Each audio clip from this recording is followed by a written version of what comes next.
এর মধ্যে থেকে আপনাকে যদি একটি প্রশ্নের উত্তর বেছে নিতে বলি যে পৃথিবীতে মোট অক্ষরেখা কতটি, আপনি সহজেই এই উত্তরটি বেছে নেবেন যে 180টি অক্ষরেখা রয়েছে। কিন্তু উত্তরটি সম্পূর্ণ ভুল।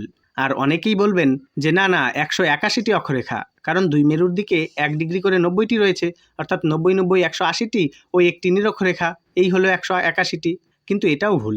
হ্যাঁ, ভিডিওটি দেখার পর আপনি নিজেই সেটা বুঝবেন। আর কিছুক্ষণ শুধুমাত্র ভিডিওটি মন দিয়ে দেখুন। দ্রাঘিমা রেখা নিয়েও এমন ভুল ধারণা রয়েছে। আজকে এই সকল বিষয় আমরা জানব। আমরা জানি অক্ষরেখা হলো পৃথিবীর উপরে আঁকা কাল্পনিক অনুভূমিক রেখা, যেগুলো পূর্ব পশ্চিম দিকে বিস্তৃত।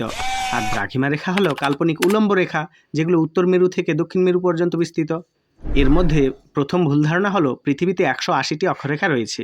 যারা এটা বলেন তাদের মতে বিষুবরেখা বা নিরক্ষরেখা অক্ষরেখার মধ্যেই পড়ে না, কারণ এটি তো 0 ডিগ্রি। আসলে এটি কিন্তু সম্পূর্ণই ভুল। বিষুবরেখাই হলো পৃথিবীর সবচেয়ে গুরুত্বপূর্ণ অক্ষরেখা, যা সর্ববৃহৎ অক্ষরেখা, এবং অবশ্যই এটিকে গণনায় ধরতে হবে। তাই এখন ভাবছেন নিরক্ষরেখা হিসেব করলে তো 181টি হয়। তবে 181টি অক্ষরেখার ধারণাও কিন্তু ভুল, কারণ নিরক্ষরেখা পৃথিবীর একেবারে মাঝখানে থাকে।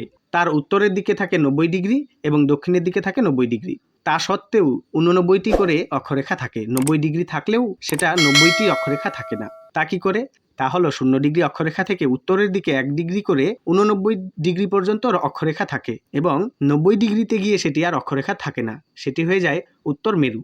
দক্ষিণের দিকেও সেম, দক্ষিণের দিকেও 1 ডিগ্রি 1 ডিগ্রি করে 89টি অক্ষরেখা থাকে, এবং যেটা 90 ডিগ্রি অক্ষরেখা সেটা অক্ষরেখা নয়, সেটা হলো দক্ষিণ বিন্দু বা দক্ষিণ মেরুবিন্দু। আপনারা ভিডিওতে এই বিষয়টি খুব ভালো করেই বুঝতে পারছেন, কারণ অক্ষরেখা হতে গেলে একটি রেখা বা বক্ররেখা তৈরি করতে হবে, কিন্তু উত্তরে এবং দক্ষিণে গিয়ে সেই রেখাটি কিন্তু রেখা তৈরি করতে পারছে না, সেটি একটি বিন্দুতে পরিণত হচ্ছে।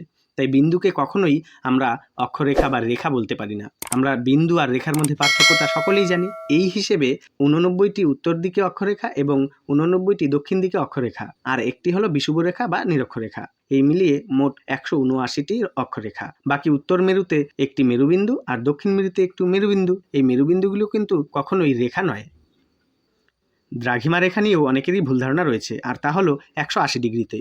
অনেকেই ভাবেন 180 ডিগ্রি পূর্ব দ্রাঘিমা ও 180 ডিগ্রি পশ্চিম দ্রাঘিমা দুটি আলাদা রেখা। এটা কিন্তু সম্পূর্ণ ভুল ধারণা, কারণ 0 ডিগ্রি এর দুদিকে 180 ডিগ্রি করে দ্রাঘিমা রেখা থাকলেও মোট সংখ্যা দাঁড়ায় 360টি। আর যদি 0 ডিগ্রিকে ধরে নিয়ে হিসেব করা হয় তাহলে কিন্তু 361 হবে। তার কারণ দুদিকে 180 180 করে 360, এবং 0 ডিগ্রি ওই একই ব্যাপার 361টি হয়। এটা কিন্তু একদমই ভুল, কারণ আমরা জানি দ্রাঘিমা রেখা 360টি, আর 180 ডিগ্রির দুটো দ্রাঘিমা রেখা থাকলে সেটি গোলকের মধ্যে পাশাপাশি থাকতো। তাই এই দুটি আসলে একই রেখা, যাকে বলা হয় আন্তর্জাতিক তারিখ রেখা বা ইন্টারন্যাশনাল ডেটলাইন। যদিও ইন্টারন্যাশনাল ডেটলাইন এবং 180 ডিগ্রি দ্রাঘিমা রেখা মাঝে মাঝে কিছুটা পরিবর্তন হয়। তাই এখানে দুটি রেখা নয়, মাত্র একটি রেখাই গণনা করা হয়। 0 ডিগ্রি দ্রাঘিমা রেখা থেকে পূর্ব দিকে 180টি আর পশ্চিম দিকে 180টি থাকলেও দুটি 180 ডিগ্রি কিন্তু একটি দ্রাঘিমা রেখাকেই নির্দেশ করে।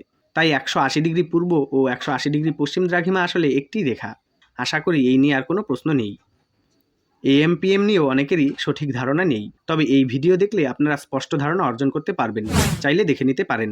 ভিডিও ভালো লাগলে লাইক ও শেয়ার করে সাবস্ক্রাইব বাটনে ক্লিক করে আমাদের চ্যানেলের সাথে যুক্ত থাকতে পারেন। আর এই ভিডিওর শপিং বাটন থেকে এইসব জিনিসগুলো কিনে আমাদের চ্যানেলকে সাহায্যও করতে পারেন। ধন্যবাদ।